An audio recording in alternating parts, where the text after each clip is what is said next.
நேத்து மேட்ச்ல சிஎஸ்கே தோத்தனால அவங்க பிளே ஆஃப்க்கு போறதுல ஒன்னும் பாதிப்பு இல்லையே. சிஎஸ்கே எப்படி பிளே ஆஃப்க்கு போயிருவாங்களே. இப்படிதாங்க சிஎஸ்கே ஃபேன்ஸ் வந்து கேட்டுட்டு வந்துட்டு இருக்காங்க. இன்னைக்கு நம்ம வீடியோல சிஎஸ்கேவோட பிளே ஆஃப் சினாரியோ தான் வந்து பார்க்க போறோம். இப்ப சிஎஸ்கே வந்து பிளே ஆஃப்க்கு போகணும் அப்படின்னா அடுத்து விளையாட போற 4 மேட்ச்ல வந்து எப்படியாவது அடிச்சு பிடிச்சு 3 மேட்சை வந்து வின் பண்ணிடுங்க. அந்த மாதிரி வின் பண்ணாதான் நம்ம 16 பாயிண்ட் எடுத்து யாரோட தயவும் இல்லாம நம்ம வந்து பிளே ஆஃப் வந்து போக முடியும். அதனால வந்து சிஎஸ்கே வந்து இனி வரப்போற மேட்ச்ல ஒரே ஒரு மேட்ச் தான் வந்து தோக்க முடியும். மற்ற எல்லா மேட்சையும் வந்து ஜெயிச்சு தான் வந்து ஆகணும். இதுல நமக்கு இருக்கிற மிகப்பெரிய டிஸ்அட்வான்டேஜ் வந்து என்னன்னா, இந்த 4 மேட்ச்ல வந்து ஒரே ஒரு மேட்ச் தாங்க நம்மளோட ஹோம் கிரவுண்ட்ல வந்து நடக்குது. மற்ற மேட்ச் எல்லாமே வந்து வெளி கிரவுண்ட்ல தான் வந்து நடக்குது. அதனால வந்து அந்த ஒரு மேட்சை வந்து வின் பண்ணி அது போக வெளி கிரவுண்ட்ல நடக்கிற 2 மேட்சை வந்து வின் பண்ணணும். இதுக்கு தான் சிஎஸ்கே ஃபேன்ஸ் என்ன புலம்புறாங்கன்னா, இதெல்லாம் தேவையா? நம்ம ஸ்டார்டிங்லேயே ஹோம் கிரவுண்ட்ல நடக்கிற எல்லா மேட்சையும் வந்து வின் பண்ணோம்னா நம்ம இந்த நிலைமைக்கு வந்திருப்போமா? போன மேட்ச் லக்னோ மேட்சும் அதே மாதிரி வந்து பஞ்சாப் கூட வின் பண்ணியிருந்தாலே நம்ம வந்து ஈஸியா வந்து பிளே ஆஃப் வந்து போயிருப்போம். ஏன்பா இப்படி வந்து சொதப்புறீங்கன்னு சொல்லிட்டு சிஎஸ்கே ஃபேன்ஸ் வந்து புலம்பிட்டு வந்துட்டு இருக்காங்க. இது மட்டும் இல்லாம நம்ம 4 மேட்சுமே ஸ்ட்ராங்கான டீம் கூட வந்து விளையாட போறோம். ஆல்ரெடி நம்ம நேத்து தோத்த பஞ்சாப் கூட ஒரு மேட்ச் வந்து விளையாட போறோம். அப்புறம் ராஜஸ்தான், குஜராத், ஆர்சிபின்னு சொல்லிட்டு 4 டீமுமே வந்து டஃப்பான டீமா வந்திருக்காங்க. ஸோ இவங்களை எப்படியாவது வந்து வீழ்த்தி நம்ம வின் பண்ணி பிளே ஆஃப்க்கு போறது அப்படின்றது ஒரு கஷ்டமான காரியமா வந்து இருக்க போகுது.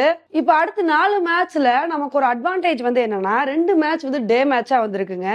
டே மேட்ச்ல வந்து இந்த டியூ ஃபேக்டர் இதெல்லாம் வந்து இருக்காது.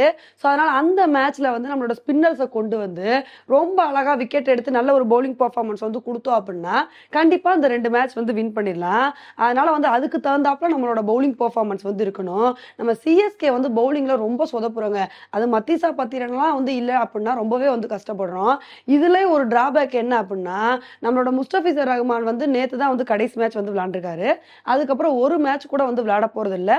ஆனா இது கூட வந்து ஒரு வகையில பரவாயில்ல அப்படின்னு வந்து சொல்லலாம். ஏன்னா நேத்து வந்து நம்ம ரிச்சர்ட் கிளாஸின் ஃபர்ஸ்ட் ஓவரே வந்து சூப்பரா பவுலிங் வந்து போட்டாரு. இது மட்டும் இல்லாம நேத்து வந்து நல்ல ஒரு பவுலிங் பர்ஃபார்மன்ஸ் கொடுத்து விக்கெட்லாம் வந்து எடுத்தாரு. இவரும் அதே மாதிரி வந்து நல்ல ஒரு பவுலிங் பர்ஃபார்மன்ஸ் கொடுத்தாரு அப்படின்னா கண்டிப்பா நம்ம சிஎஸ்கே வந்து பவுலிங்லாம் வந்து கொஞ்சம் தேறிடுவாங்க.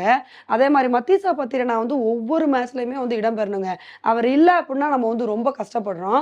அதனால அவருக்கு இன்ஜுரி எதுவுமே ஆகாம அவர் எல்லா மேட்சையும் வந்து விளையாண்டா மட்டும்தான் நம்மளால நல்ல பவுலிங் பர்ஃபார்மன்ஸ் கொடுத்து நிறைய விக்கெட்டை வந்து எடுக்க முடியும். இல்லைன்னா ரொம்ப கஷ்டமா வந்து போயிடும். ஏன்னா தாக்கூர்லாம் வந்து பாத்தீங்கன்னா ரொம்ப மோசமான பவுலிங் பர்ஃபார்மன்ஸ் கொடுத்து அவர் பாட்டுக்கு ரன்னை வந்து வாரி கொடுக்குறாரு. அதே மாதிரி பவுலிங் போட்டுட்டோ இருந்தா செட் ஆகாது. அதனால கொஞ்சம் பவுலிங்ல வந்து கண்ட்ரோல் பண்ணணும். அதே மாதிரி நம்ம சிஎஸ்கே இனி வரப்போற மேட்சை வின் பண்ணணும் அப்படின்னா அதுக்கு முதல் டாஸை வந்து வின் பண்ணணுங்க. ஏன்னா ஒவ்வொரு மேட்சும் வந்து டாஸ்ல வந்து தோத்துட்டு இருக்கோம். இதே நமக்கு ஒரு பெரிய டிராபேக்கா வந்திருக்கு. ஏன்னா நம்ம செகண்ட்ல வந்து பவுலிங் போடுறனால செகண்ட் பேட்டிங் பண்றவங்களுக்கு டியூ ஃபேக்டர்னால பேட்டிங் வந்து சாதகமா வந்திருக்கு. அதனால நம்ம என்னதான் பவுலிங் பர்ஃபார்மன்ஸ் நல்லா வந்து கொடுத்தாலும் நம்மளால ஒண்ணுமே பண்ண முடியறதில்ல, விக்கெட் எடுக்க முடியறதில்ல.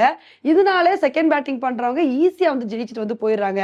அதனால நம்ம ஒரு தடவையாவது நம்ம டாஸ் வின் பண்ணாதான் நம்மளும் செகண்ட் பேட்டிங் பண்ணி வந்து ஜெயிக்க முடியும். அதை விட்டுட்டு ஒவ்வொரு தடவையும் டாஸ்ல வந்து தோத்துட்டே இருந்தா ரொம்ப வந்து கஷ்டமா வந்திருக்குங்க. என்னதான் டாஸ்ல வந்து நம்ம கையில இல்ல, இது வந்து லக் ஃபேக்டர் சொன்னாலும் அப்பப்போ அதிர்ஷ்டம் வந்து நம்ம பக்கம் வந்து வீசணும்ல, இல்லைன்னா வந்து ரொம்ப கஷ்டமா வந்து போயிரும்ல. அதனால இனி வரப்போற மேட்ச்லயாவது வந்து 1-2 மேட்ச்லயாவது வந்து சிஎஸ்கே டாஸை வந்து வின் பண்ணணும் அப்படின்றதுதான் நம்மளோட கருத்தா வந்து இருக்கு. ஓகே ஃப்ரெண்ட்ஸ், இந்த ஒரு விஷயத்தை பத்தி நீங்க என்ன நினைக்கிறீங்க அப்படின்றத என்னோட கமெண்ட் செக்ஷன்ல வந்து போடுங்க. இதே மாதிரி இன்னொடையில உங்களை வந்து மீட் பண்றேன். Bye friends.